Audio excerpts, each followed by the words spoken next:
क्या पढ़ रहे हो आप पढ़ रहे हो थ्योरीज ऑफ इंटरनेशनल बिजनेस। उसमें आपका ये देखा जाएगा कि दो कंट्रीज है वो क्यों ट्रेड करती है आपस में, किन कंडीशंस के बेस पे ट्रेड होगा और क्या क्या मतलब फिनोमेना है, कौन कौन से फैक्टर्स है जब उन दो कंट्रीज के बीच में ट्रेड होगा, दो या दो से अधिक के बीच में। तो जो आपकी थ्योरीज है उसमें आपकी क्लासिकल या कंट्री बेस्ड थ्योरीज है कैटेगराइजेशन में, इसमें आपकी क्लासिकल है आपकी, और आपकी दूसरी है मॉडर्न और फर्म बेस्ड, यानी ये तो फर्म के बेसिस पे है और ये आपके कंट्री के बेस पे कि दो कंट्री के बीच में ट्रेड कब होगा, और दूसरे फर्म के बेस पे कि दो फर्म आपकी ट्रेड कब होगी। तो इसमें सबसे आती है आपकी मर्केंटाइज्म और प्रोटेक्शनिज्म। ठीक है, 1500 से 1800 के बीच में आई, 1500 to 1800 के बीच में डेवलप हुई। बार बार डिस्कस करेंगे, पहले हम इसका नेम देख लेते हैं। Absolute advantage theory 1776 Adam Smith ने दी। कंपैरेटिव एडवांटेजेस 1817 में आपकी डेविड रिकार्डो ने दी, और रेसिप्रोकल डिमांड थ्योरी आपकी जीएस मिल ने दी। ठीक है, मॉडर्न फॉर्म बेस्ड थ्योरी में आपका कंट्री सिमिलरिटी थ्योरी लिंडन ने दी आपकी ये, और आपकी product life cycle theory Raymond Vernon ने 1966 में, और porter national competitive advantage theory porter ने ही दी है, पोर्टर डायमंड कम्पिटिटिव बोलते हैं इसको। और फैक्टर एंडोमेंट थ्योरी ये दी आपके हेक्सर ओलिन ने, और लियोन्टी पैराडॉक्स 1953 में लियोन्टी ने दी। तो पहले तो ये आ जाता है कि कौन सी फर्म बेस्ड थ्योरीज है, कौन सी कंट्री बेस्ड थ्योरीज है। पहला क्वेश्चन तो ये बन गया आपका। ठीक है, फिर दूसरा ये आता है कि कौन सी थ्योरी किसने डेवलप की है।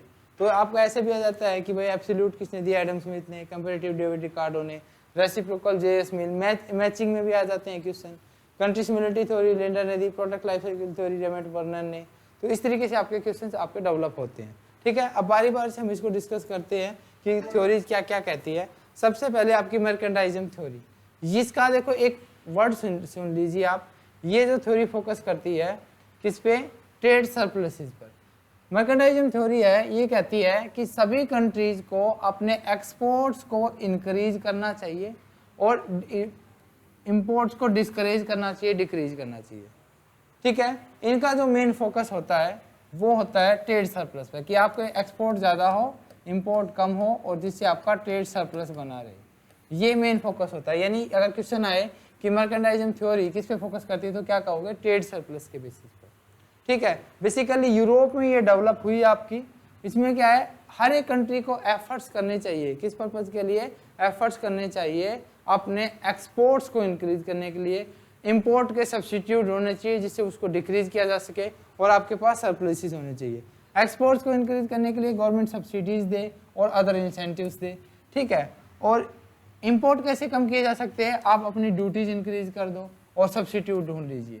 ठीक है, पहले ये जो थी आपकी ट्रेडिंग ये गोल्ड में होती थी, बाद में आपके धीरे धीरे चेंजेस आया तो ये रिजल्ट निकला कि आपका मेन जो फोकस है वो है आपका इस थ्योरी का, all country wants trade surpluses. Mercantilism theory कहती है कि हर कंट्री को फोकस करना चाहिए ट्रेड सरप्लसेस पे। ठीक है, मर्केंटाइज्म थ्योरी क्या कहा कि हर कंट्री चाहती है कि उसके एक्सपोर्ट्स बढ़ जाए, इंपोर्ट्स कम हो जाए और ट्रेड सरप्लस रहे दूसरी कंट्री के साथ। ये इस थ्योरी का आपकी जो अप्रोच है इसका ये थीम है।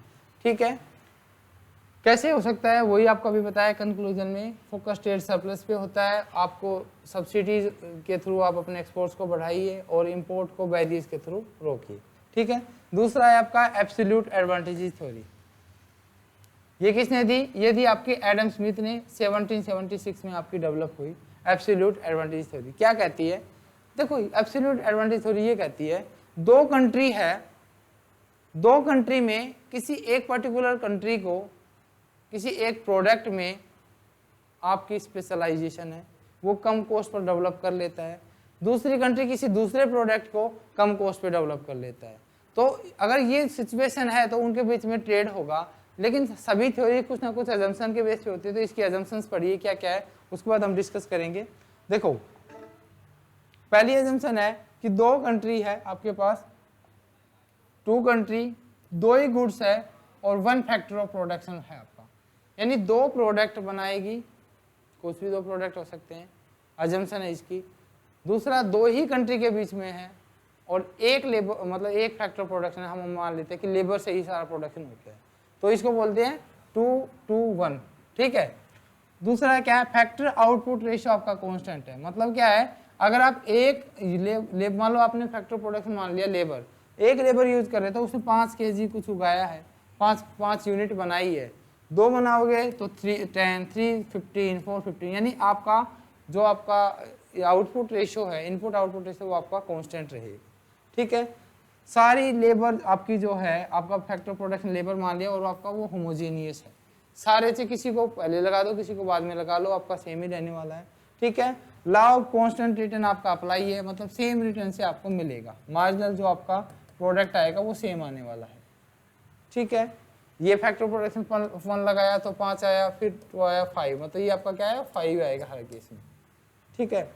फैक्टर देखो एक बहुत इंपॉर्टेंट एजम्पशन है, क्या, factor of production perfectly mobile है विद इन द कंट्री, मतलब आप उसको विद इन कंट्री आप किसको कहीं पे भी यूज करो, मतलब इंडिया हरियाणा की लेबर को चाहिए आप बिहार में लगाओ, ये अजम्पशन है, या बिहार की हरियाणा में लगाओ, कोई फर्क नहीं पड़ेगा, बिल्कुल परफेक्टली आपको काम करेगी वो।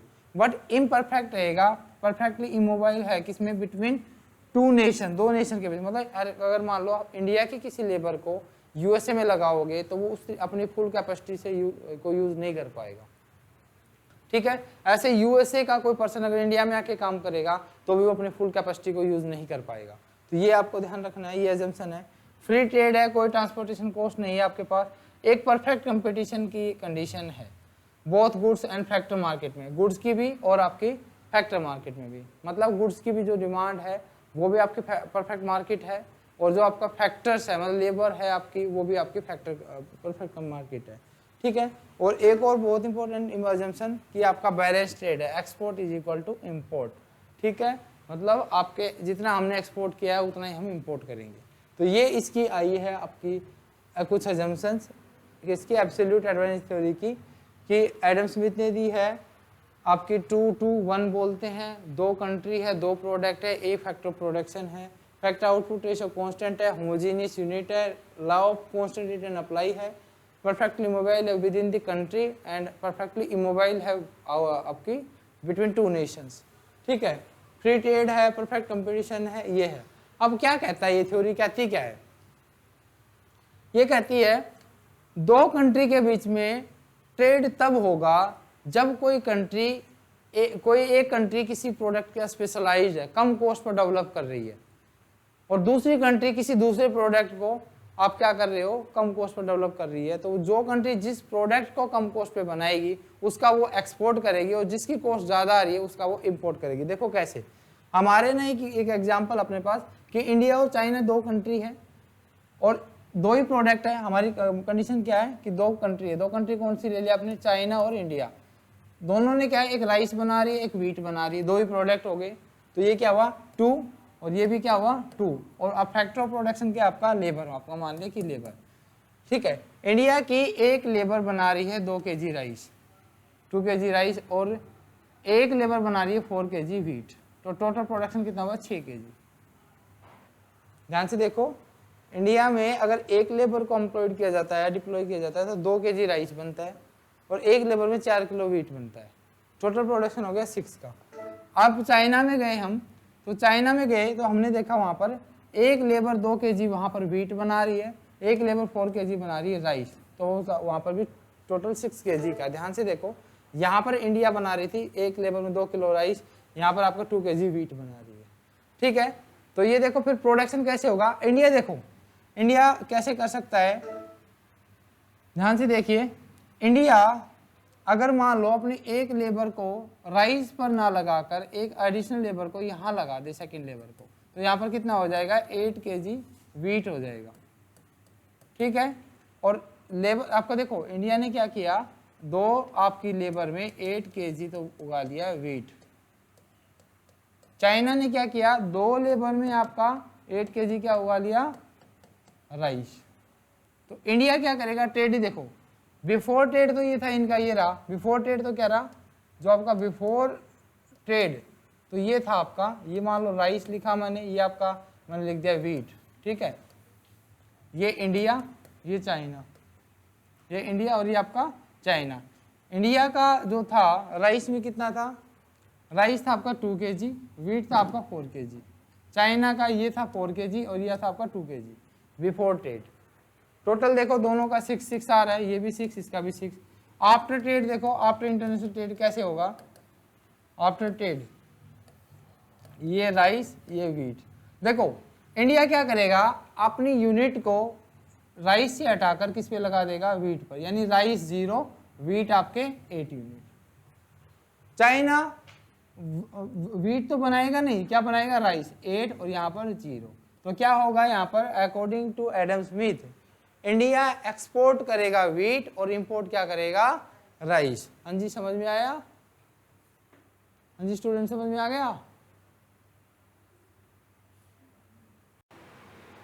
ठीक है। तो ये आपको समझ में आ ही गया है। एंड ये देखो उसके बाद ये बना आपके पास, ये टेबल आई क्या, बिफोर ट्रेड में देखो 2408 4280, देखो यहाँ से 6 से इसका 8 हो गया, इसका भी 6 से 8 हो गया। राइस में देखो राइस 2 कम करके वीट 4 बढ़ा लिया इंडिया ने, इसी तरीके से इसने ये 2 कम करके इसको ये 4 कर लिया। तो ये किसकी थी, आपके absolute advantage theory Adam Smith ने दी। जिस प्रोडक्ट में आपकी कम कॉस्ट आ रही है उसका एक्सपोर्ट करेंगे, जिसकी कॉस्ट ज़्यादा आ रही है उसका इंपोर्ट किया जाएगा, ठीक है। तो ये देखो लिख रहा है कि India has an absolute advantage in the production of wheat and China in the production of rice. So India will export क्या, wheat and import rice, simple सी बात है। दूसरा आया एक कंपैरेटिव एडवांटेजेस थ्योरी, ये डेविड रिकार्डो ने दी। ये क्या कहता है, आप ना दोनों ही प्रोडक्ट को दूसरी कंट्री के मुकाबले सस्ते बना रहे हो, कम कॉस्ट पे बना रहे हो, दोनों में आपको कंपैरेटिवली एडवांटेजेस है। ध्यान से सुनो, दूसरी कंट्री है उससे आपने क्या है, उससे दोनों ही प्रोडक्ट सस्ते बना रहे हो अकॉर्डिंग टू डेविड रिकार्डो, लेकिन फिर भी आप उस चीज़ का एक्सपोर्ट करोगे जिसमें आपको कंपैरेटिवली ज़्यादा बेनिफिट हो रहा है, उसका इंपोर्ट करोगे जिसका कंपैरेटिवली कम बेनिफिट हो रहा है। हम यहाँ पर लॉस चीज़ की बात नहीं कर रहे हैं, यहाँ पर कम बेनिफिट या ज़्यादा बेनिफिट की बात कर रहे हैं। देखो कैसे, इसमें भी सेम कंडीशन है जो थी 2/2/1 की अकॉर्डिंग। देखो ये है, देखो ध्यान से क्या चक्कर है, इंडिया है, देखो कंट्री है इंडिया चाइना, राइस है इंडिया बना रहा है 10 यूनिट एक लेबर में, एक labour is equal to 10 unit, और किसकी है, राइस की, और एक लेबर में हम बना रहे हैं वीट भी अपनी कितनी 10 यूनिट, दोनों 10 बना रहे हैं, ठीक है। चाइना देखो एक लेबर में 4 यूनिट तो बना रहे हैं राइस की, और एक लेबर में 8 यूनिट बना रही है वीट की। दोनों में ही इंडिया को फायदा है, दोनों में ही इंडिया को फायदा हो रहा है कि ये इंडिया दोनों ही अपने जो प्रोडक्ट है कम कॉस्ट पर बना रहे हैं या एक लेबर में ज़्यादा यूनिट बना रहे हैं। राइस को आप राइस हो चाहे वीट हो, दोनों की इक्वल बना रहे हैं। लेकिन हम यहाँ पर ये क्या देखेंगे, हमें ज़्यादा किस में बेनिफिट है, कंपेरेटिवली हम दोनों बना रहे हैं, दोनों ही मतलब चाइना के मुकाबले दोनों ही ज़्यादा बना रहे हैं एक यूनिट में, बट हम फिर भी ये देखेंगे हमें किस चीज़ का इंपोर्ट करना चाहिए। तो हम देखेंगे कि जो राइस है, देखो ये आपका क्या है, ये 10 बना रही है, 4 बना रहा है, इंडिया यहाँ पर 10 बना रहा है, इसकी कॉस्ट इंपोर्ट करेंगे तो ये सस्ता पड़ेगा इंडिया को। तो इंडिया क्या करेगा, अपना सारा का सारा जो प्रोडक्शन है वो किस पर कर देगा, किस पे कर देगा, राइस पर। किसका कर देगा, राइस पर, मतलब 20 बना लेगा। और जो चाइना है, चाइना क्या करेगा, ये इस चीज़ का प्रोडक्शन करेगा, ये करेगा 60। बात समझ में आई। इंडिया वीट का प्रोडक्शन करके, इंडिया वीट का प्रोडक्शन करके वीट को तो करेगा एक्सपोर्ट, सॉरी राइस का तो करेगा एक्सपोर्ट, एंड इंपोर्ट क्या करेगा, वीट का वो करेगा इंपोर्ट। चाइना क्या करेगा, क्योंकि कंपेरेटिव लॉस इसको इसमें कम है वीट के मुकाबले, इसके राइस के मुकाबले, राइस को तो मंगा लेगा वो इंडिया से, और वीट का करेगा वो इंडिया को एक्सपोर्ट। कंपेरेटिव में क्या है, दोनों ही प्रोडक्ट एक नेशन दूसरे के मुकाबले कम कॉस्ट पर या मोस्ट इफेक्टिवली बना रहा है, लेकिन जिस कंट्री को जिसमें ज़्यादा फायदा होगा उस चीज़ का वो एक्सपोर्ट करेंगे। तो इंडिया को यहाँ पर फायदा है वीट, यहाँ पर राइस का एक्सपोर्ट करने से और वीट का इंपोर्ट करने से। सो आफ्टर ट्रेड देखो क्या हुआ, आफ्टर ट्रेड ये बिफोर ट्रेड तो ये था 10 10 और 4 8, आफ्टर ट्रेड इंडिया का ये हुआ 20, ये आपका राइस हो गया, और यहाँ पर आपका ये 16 करेगा। तो इस तरीके से आपका बेनिफिट हुआ। ठीक है, आई बात समझ में।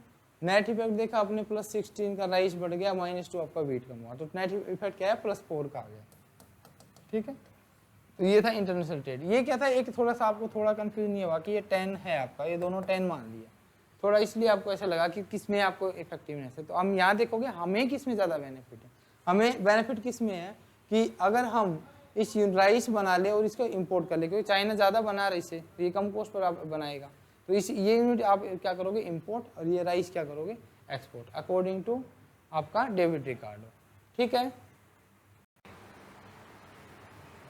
जो तीसरी आपकी थ्योरी है वो कौन सी है, आपने अभी पढ़ा है मर्केंटाइज्म, उसमें कहा ट्रेड सरप्लस पे फोकस होता है, एक्सपोर्ट को बढ़ाइए, इंपोर्ट को कम कीजिए। एब्सोल्यूट में था जो कंट्री जिसमें ज़्यादा बेनिफिट है उस चीज़ का वो एक्सपोर्ट करेगी, और जिसकी कॉस्ट ज़्यादा है उसका वो इंपोर्ट करेगी। एंड आपके कंपेरेटिवली डेविड रिकार्डो ने दी, इसने कहा कि जिसमें कंपेरेटिवली ज़्यादा बेनिफिट है उसका एक्सपोर्ट करो, और जिसका कंपेरेटिवली कम बेनिफिट है उसका हम इंपोर्ट करेंगे। And fourth unit reciprocal demand theory. ये देखो क्या कह रही है, बहुत इंपॉर्टेंट थ्योरी आपकी है रेसिप्रोकल डिमांड थ्योरी, जेएस मील ने आपकी दी। ये क्या कहती है, ये कहती है एक कंट्री दूसरी कंट्री के साथ ट्रेड करेगी, बिल्कुल ठीक है, लेकिन कैसे करेगी, ये देखा जाएगा कि आपकी कंट्री के प्रोडक्ट की डिमांड दूसरी कंट्री में है या नहीं, मतलब इलास्टिसिटी ऑफ डिमांड क्या आपके प्रोडक्ट की दूसरी कंट्री में। ठीक है, मतलब आपके प्रोडक्ट की डिमांड है भी या नहीं है। ठीक है, तो उस पर डिपेंड करता है। ये क्या कहता है कि आपका कि actual rate at which commodities are transacted किस पे डिपेंड करता है, elasticity, strength and elasticity of each countries in demand, कि स्ट्रेंथ क्या है आपके प्रोडक्ट की डिमांड की और इलास्टिसिटी क्या है, इस पर डिपेंड करता है। मान लो जिसमें क्या रेसिप्रोकल, अब मान लो ये इंडिया है, ये आपका यूएसए है।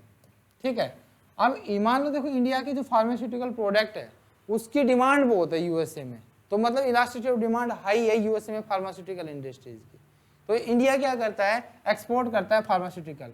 वर्ल्ड के जो 33% जो इसकी यूएसए की डिमांड है सिर्फ इंडिया पूरी करता है टोटल वर्ल्ड में, मतलब जितना वो 100 मेडिसिन अगर ये यूएसए इंपोर्ट करता है तो 33 आपकी इंडिया से जाती है।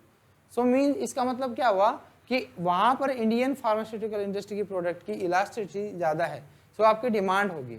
ऐसे ही जैसे इंडिया में आपको हमें चाहिए क्रूड ऑयल, ठीक है, तो क्रूड ऑयल की इंडिया में ज़्यादा डिमांड है, इलास्टिसिटी ज़्यादा है, स्ट्रेंथ ज़्यादा है, तो हम यहाँ पर अपनी इसकी इंपोर्ट करेंगे। चाइना से इलेक्ट्रिक गुड आते हैं तो वो इसलिए इसकी हमारी डिमांड है, मोबाइल हम उस तरीके से लेते हैं तो उसकी इलास्टिसिटी ज़्यादा है, स्ट्रेंथ ज़्यादा है, तो हम उसका इंपोर्ट करेंगे। तो ये किसने दी है, जेएस मिल्स ने दी है। और सिंपल एक लैंग्वेज में एक बात ये कहता है कि आप दो कंट्री के बीच में ट्रेड होगा, किस रेट पर ट्रेड होगा वो डिपेंड करता है स्ट्रेंथ एंड इलास्टिसिटी पर। इसलिए तो हमारा चाइना के साथ ट्रेड नेगेटिव डेफिसिट चलता है, क्योंकि उनके प्रोडक्ट की डिमांड इंडिया में ज़्यादा है, उनकी स्ट्रेंथ इंडिया में ज़्यादा है। ठीक है, आया समझ में। ठीक है, तो अभी तक जो आपने पढ़ी कंट्री बेस जो थ्योरी थी आपकी, उसमें क्या पढ़ा आपने, एक तो पढ़ा मर्केंटाइज्म, ट्रेड सरप्लस पे फोकस करता है, एक्सपोर्ट बढ़ाइए इंपोर्ट घटाइए। ठीक है, दूसरी आपके पास पढ़ी एब्सोल्यूट एडवांटेजेस, जिसमें आपको ज़्यादा बेनिफिट है, आप मतलब जिसको कम कॉस्ट पर बना रहे हो उसका हम क्या करेंगे, एक्सपोर्ट करेंगे। एडम स्मिथ ने दी आपकी। एंड फिर डेविड रिकार्डो की आई कंपेरेटिवली, जिसमें कंपेरेटिवली ज़्यादा बेनिफिट है उसका क्या कर दीजिए, एक्सपोर्ट कर दीजिए। एंड लास्ट वन इज आपकी आई जेएस मील में, डिपेंड करता है आपकी की कमोडिटी की, आपकी ट्रेड की या ट्रांजैक्शन किस कॉस्ट पे हो, किस रेट पे होगी, depend on the strength and elasticity of demand. ठीक है, प्रोडक्ट की आपकी डिमांड क्या है ईच कंट्री में, उस पर। अब आया आपकी मॉडर्न या फर्म बेस्ड, तो सबसे पहले आई आपकी कंट्री सिमिलरिटी थ्योरी। देखो बहुत इंपॉर्टेंट थ्योरी है, लिंडर ने दी 1961 में। क्या कहती है आपकी, ये किस पे फोकस करती है, डिमांड साइड पे। देखो एक तो इंडिया कंट्री है, एक आपकी मान लो यूएसए है, और एक आपकी यूके है, और एक आपकी केनिया है, ये आपकी कंट्री मान ली। देखो यूएसए और यूके में वहाँ के लोगों का कंजप्शन पैटर्न, इनकम लेवल दोनों ही हाई है, दोनों ही क्या है, हाई है। तो मतलब यहाँ पर क्या, दोनों डेवलप्ड नेशन है, उनके जो डिमांड है दोनों कंट्रीज के वहाँ पर मिलेगी। तो मतलब क्या है कि ये कंट्री सिमिलरिटी थ्योरी ये कहती है कि दो कंट्रीज के बीच में ट्रेड होगा, लेकिन वहां पर जब लोगों का इनकम और कंजप्शन लेवल सेम होगा तो यूएसए और यूके का ट्रेड तो पॉसिबल है, क्योंकि वहां पर इनकम और कंजप्शन लेवल सेम है। लेकिन according to this theory USA और आपका केनिया या जो आपके नाइजीरिया है उन जैसी कंट्री में ट्रेड पॉसिबल नहीं है, बिकॉज वहाँ पर आपकी कंजप्शन पैटर्न और आपका जो इनकम पैटर्न है वो दोनों ही डिफरेंट है। ठीक है, तो इसने क्या कहा, इस थ्योरी के अकॉर्डिंग बोथ कंट्री अगर इक्वल इनकम है, कंजप्शन इक्वल है, तो वहाँ पर क्या होगा, ट्रेड होगा, अदरवाइज आपका नहीं होगा। तो जैसे लिख रखा है कि यूएसए और यूके आपके दोनों की हाई लेवल इनकम है, तो यूएसए एक्सपोर्ट टू यूके, और क्योंकि देयर इज ए डिमांड, वहाँ पर डिमांड होगी, इसी तरीके से यूके यूएसए को एक्सपोर्ट करेगा, दोनों सेम है। लेकिन ये पॉसिबल नहीं है कि यूएसए एक्सपोर्ट टू केन्या, क्यों नहीं करेगा, क्योंकि केन्या की इनकम ऐसी नहीं है। ठीक है, तो कंट्री सिमिलरिटी थ्योरी कहती है कि दो कंट्री की अगर consumption pattern income pattern same है तो ट्रेड होगा, अदरवाइज ट्रेड नहीं होगा। ठीक है, उसके बाद आया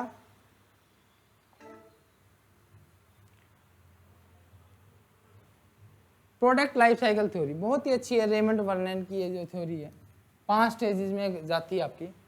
पहले आप अपना प्रोडक्ट को इंट्रोड्यूस करते हो भाई, ठीक है, क्या करते हो, अपने प्रोडक्ट को इंट्रोड्यूस, 4 स्टेज तो आपने पढ़ी है ना।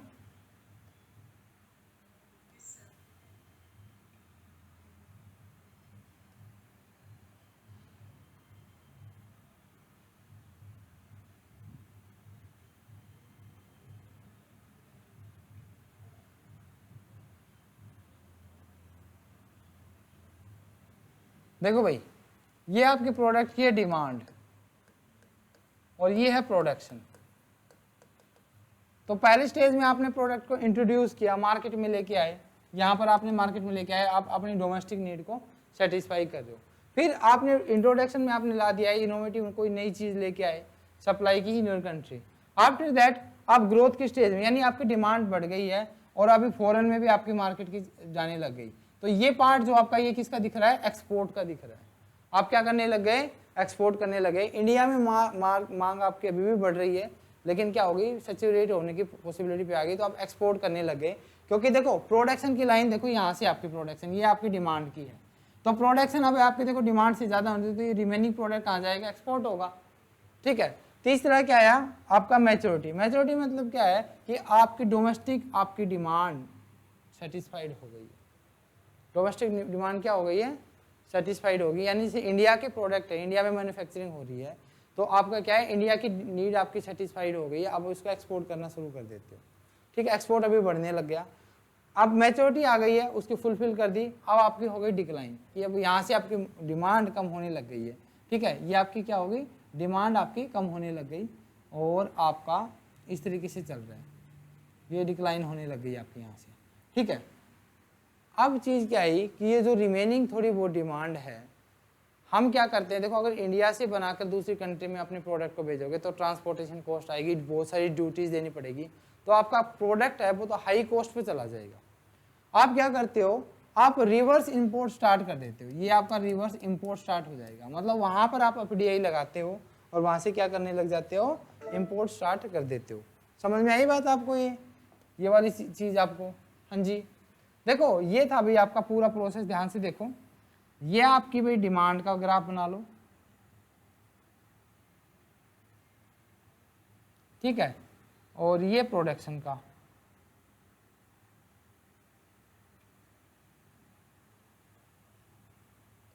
ठीक है भाई। यहाँ पर क्या है, यहाँ पर आपकी डिमांड सेटिस्फाइड हो गई, इसके बाद जो भी सरप्लस हो रहा है ये आपका एक्सपोर्ट का पार्ट दिख रहा है। ठीक है, जब मैच्योरिटी आ गई है, फिर ये देखो यहाँ ये चीज़ क्या है आपका, रिवर्स एक्सपोर्ट का, रिवर्स इंपोर्ट का। आपने क्या किया, जिस कंट्री को आप प्रोडक्ट सप्लाई कर रहे थे वहीं से इंपोर्ट करने लगे, क्यों, वहाँ पर प्रोडक्ट आपकी लेबर कॉस्ट है वहाँ पर सस्ती हो रही है, वहाँ से आपको लेना शुरू कर दिया। बात समझ में आई, 5 स्टेज में चलती है। रेमंड वर्नन ने क्या किया, पहले अपना प्रोडक्ट इंट्रोड्यूस करते हो मार्केट में, इंडियन मार्केट में या कोई भी डोमेस्टिक मार्केट में, वहाँ पर फिर आपकी नीड बढ़ती है, आपकी डिमांड बढ़ती है, आप प्रोडक्शन बढ़ाते हो, जो रिमेनिंग प्रोडक्ट होता है उसका एक्सपोर्ट करते हो। एक्सपोर्ट करने के बाद अब जब आपकी डिमांड सेटिस्फाइड हो गई, मैच्योरिटी लेवल आ गई है, उसके बाद आप क्या करते हो, मैच्योरिटी के बाद आप उसमें एक्सपोर्ट जारी रखते हो और वहाँ पर FDI लगानी शुरू कर देते हो, और एक टाइम के बाद जब डिक्लाइन होती है तो वापस आप रिवर्स इंपोर्ट करना शुरू कर देते हो। उस प्रोडक्ट में उस कंट्री में आपके प्रोडक्ट की कॉस्ट कम लग रही होती है, सो आप क्या स्टार्ट करते हो, रिवर्स इंपोर्ट आप स्टार्ट कर देते हो। ठीक है, तो ये थी आपकी किसकी, रेमंड वर्नन की थ्योरी। तो इसमें क्या हुआ, देखो ये इसके ना एक्सेप्शनल है, जब आपके ना प्रोडक्ट बहुत ही ज़्यादा रैपिड इनोवेशंस की हो, मतलब बहुत जल्दी जल्दी चेंज आ रहा है ना, तो ये चीज़ पॉसिबल ही नहीं है कि वहाँ पर आप FDI लगाओ, क्योंकि आपने FDI लगाई तुरंत ही चेंज हो जाएगा, प्लांट खराब हो जाएगा। लग्जरी प्रोडक्ट होते हैं उसके चीज़ में पॉसिबल नहीं है। ठीक है, जब टेक्नोलॉजी यूज प्रोडक्ट होते हैं, कॉम्प्लेक्स टेक्नोलॉजी सभी को नहीं आती, जैसे जापान की टेक्नोलॉजी है तो जापान वाले यूज कर सकते हैं। ठीक है, तो भी ये चीज़ पॉसिबल नहीं है, मतलब रिवर्स इंपोर्ट पॉसिबल नहीं है, ये थ्योरी अप्लाई नहीं होगी। और जब आपका स्पेशलाइज्ड लेबर की स्किल्ड लेबर चाहिए तभी भी ये आपकी थ्योरी पॉसिबल नहीं। रेमंड वर्नन की जो 5 स्टेज है आपकी, इंट्रोडक्शन, ग्रोथ, मैच्योरिटी, डिक्लाइन और रिवर्स इंपोर्ट, ये पॉसिबल नहीं होंगे। इसके एक्सेप्शनल है जब आपके रैपिड इनोवेशन हो, लग्जरी प्रोडक्ट हो, टेक्नोलॉजिकल प्रोडक्ट हो और आपकी स्पेशलाइज्ड लेबर हो। ठीक है, उसके बाद आया पोर्टर नेशनल कम्पिटिटिव एडवांटेज। इस थ्योरी के अकॉर्डिंग किसी भी कंट्री में 2 कंट्री होती है, उसमें आपका जो ट्रेड होता है वो डिपेंड करता है इन 4 कंडीशंस के बेस पे।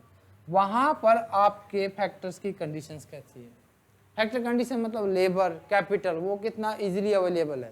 देखो जहाँ पर मान लो लेबर है, मान लो चाइना है, चाइना पर क्या है, स्किल्ड लेबर है, स्किल्ड लेबर है तो वहाँ पर ज़्यादा FDI होगी, वहाँ पर क्या होगा, FDI ज़्यादा होगी, इन्वेस्टमेंट ज़्यादा होगी, वहाँ से एक्सपोर्ट ज़्यादा होगा। इंडिया जैसी जो कंट्री है वहाँ पर क्या अभी अनस्किल्ड लेबर है। ठीक है, स्पेशलाइज लेबर अभी नहीं है, लेकिन हम स्टार्टअप में है कि हम कोई अनस्किल्ड लेबर बने, तो जब अनस्किल्ड है तो यहाँ पर इतनी ज़्यादा FDI नहीं होगी, यहाँ पर आप होगा इम्पोर्ट, इसलिए हमारे चाइना से ज़्यादा इम्पोर्ट है। चाइना से हम इम्पोर्ट इसलिए करते हैं क्योंकि वहाँ पर स्किल्ड लेबर है और हमारे पास क्या अनस्किल्ड लेबर है। जब ये भी स्किल्ड हो जाएगी तो यहाँ पर भी अवेलेबल हो जाएगा। दूसरी बात आई कैपिटल की, कैपिटल भी है, वो भी किस तरीके की है, इंडिया में मतलब इतनी कैपिटल नहीं अवेलेबल होती है, हो पाती, चाइना बहुत जल्दी अवेलेबल करा देता है, तो इसलिए वहाँ पर इन्वेस्टमेंट ज़्यादा है। तो फैक्टर कंडीशन देखेंगे। दूसरा डिमांड कंडीशन। अब देखो एक ये बहुत इंपॉर्टेंट फैक्टर है, इंडिया एक बड़ा मार्केट है किसी भी कंट्री के लिए, पूरी जितनी भी आपकी फॉरेन कंपनी है वो इंडिया में इसलिए आनी चाहती है क्योंकि इंडिया एक बड़ा मार्केट है, डिमांड बहुत ज़्यादा है आपकी इलेक्ट्रिकल गुड्स की, आपके हर तरीके की गुड्स की इंडिया में डिमांड ज़्यादा है। सो क्या है, ये फैक्टर भी आपका अफेक्ट करता है अकॉर्डिंग टू पोर्टर। ठीक है, तीसरा आपका आया रिलेटेड एंड सपोर्टिंग इंडस्ट्री। देखो इंडिया में अब फार्मा सेक्टर है, फार्मा सेक्टर है ना, 3000 के करीब कंपनियां हैं, 10,500 से ज़्यादा यूनिट से काम करती है। किस लिए काम कर रही है, इसलिए क्योंकि इंडिया में सपोर्टिंग इंडस्ट्री बहुत है, आपके रॉ मटेरियल इजीली अवेलेबल है, उसको अब प्रोडक्शन कराने के लिए आपको सपोर्ट करने के लिए छोटी छोटी कंपनीज फैक्ट्रीज काम करती है, तो वो आपको इस तरीके का है, तो वो भी आपका इफेक्ट करता है। एंड फर्म की स्ट्रेटजी भी किस तरीके से एंटर करना है, स्ट्रक्चर क्या होगा, उसकी राइवलरी फर्म क्या है, उस तरीके का क्या है। जैसे अभी टेस्ला आ रही है इंडिया में, तो वो देख रही है कि इलेक्ट्रिक कार की कोई इंडिया में कंपनी नहीं है, सो इंडिया में एंटर करने का एक राइट टाइम है, तो इस तरीके का है कि उसकी राइवलरी फर्म नहीं है, किस तरीके से कंपटीशन होगा, तो ये सब चीज़ें आपके मतलब अफेक्ट करेगा। तो ये 4 चीज़ें आई, factor condition, demand condition, related and supporting industry, और उसके बाद आया आपका फर्म की स्ट्रेटजी, स्ट्रक्चर और राइवलरी। ये 4 आते हैं कि कौन सा नहीं है, कौन सा नहीं है पोर्टर का जो आपका डायमंड मॉडल है। ठीक है, ये फैक्टर क्या होते हैं, अफेक्ट करते हैं ईच अदर्स को, और इसी के बेसिस पर उनको जहाँ पर भी कंपिटिटिव एडवांटेज होता है वहीं पर ट्रेड हो जाता है। एक आई आपकी फैक्टर एंडोमेंट थ्योरी। क्या कहती है, जिस कंट्री के पास जो चीज़ होगी वही प्रोडक्ट वो बनाएगी। इंडिया कैसी कंट्री है, लेबर ओरिएंटेड कंट्री है ना इंडिया, क्या है, लेबर ओरिएंटेड है, तो इंडिया प्रोडक्ट भी कौन से बनाएगी, लेबर ओरिएंटेड। इंडिया का वीट देखो, एग्रीकल्चर इंडस्ट्री अपनी, वीट हम एक्सपोर्ट करते हैं बिकॉज ऑफ, क्योंकि हम बहुत ज़्यादा प्रोडक्शन करते हैं, लेबर ओरिएंटेड है। चाइना है, USA है, आपकी चाइना भी एक आपका क्या है कि मतलब लेबर बहुत ज़्यादा, लेकिन वहाँ पर स्किल्ड लेबर है, कैपिटल भी ज़्यादा है उनके पास, कैपिटल भी है भाई, चाइना के पास स्किल्ड लेबर भी है, तो वहाँ दोनों ही चीज़ चलती है। USA है पूरी कैपिटल ओरिएंटेड है, ऑस्ट्रेलिया है कैपिटल ओरिएंटेड है, तो वो जो कंट्रीज है वो क्या करेगी, कैपिटल ओरिएंटेड गुड्स बनाएगी और एक्सपोर्ट करेगी। इंडिया लेबर ओरिएंटेड, ये factor endowment theory Haksar Olin ने दी 1919 में, 1921 में। क्या कहा इसने 23 में, इसने क्या कहा कि जो कंट्री, एक और बात, इस थ्योरी को बोलते हैं 2/2/2। अभी तक आपने जितनी भी ऊपर थ्योरी पढ़ी थी उसमें क्या पढ़ा था कि दो कंट्री है, दो आपके प्रोडक्ट है, एक लेबर फैक्टर प्रोडक्शन। यहाँ पर आपके पास क्या है, दो फैक्टर प्रोडक्शन, एक लेबर और दूसरा आपका कैपिटल। तो लेबर ओरिएंटेड कंपनी क्या बनाएगी, कंट्री बनाएगी लेबर ओरिएंटेड गुड्स, और कैपिटल ओरिएंटेड कंट्री कैपिटल। देखो लेबर ओरिएंटेड कंट्री क्या बनाएगी, एक्सपोर्ट करेगी labour oriented goods like India, ठीक है, और कैपिटल ओरिएंटेड कंट्री एक्सपोर्ट करेगी capital oriented goods. That's all. आई समझ में। हक्सर ओलिन थ्योरी, जो कंट्री जिसमें स्पेशलाइज्ड होगी उसी का वो एक्सपोर्ट या इंपोर्ट एक्सपोर्ट करेगी, ठीक है। बात आई आपकी लियोंटी पैराडॉक्स, इसी के अगेंस्ट फैक्टर एंडोमेंट थ्योरी ने कहा कि जिस कंट्री में जिस तरीके के फैक्टर अवेलेबल है वो उसका एक्सपोर्ट करेगी। पैराडॉक्स का मतलब होता है उल्टा। लियोंटी ने एक सिचुएशन पाई 1953 में यूएसए में कि यूएसए कैपिटल ओरिएंटेड कंट्री होने के बावजूद लेबर ओरिएंटेड प्रोडक्ट को एक्सपोर्ट कर रहा है। ध्यान से सुनना क्या बोल रहा हूँ, लेबर ओरिएंटेड जो प्रोडक्ट है उसको एक्सपोर्ट कर रहा है यूएसए।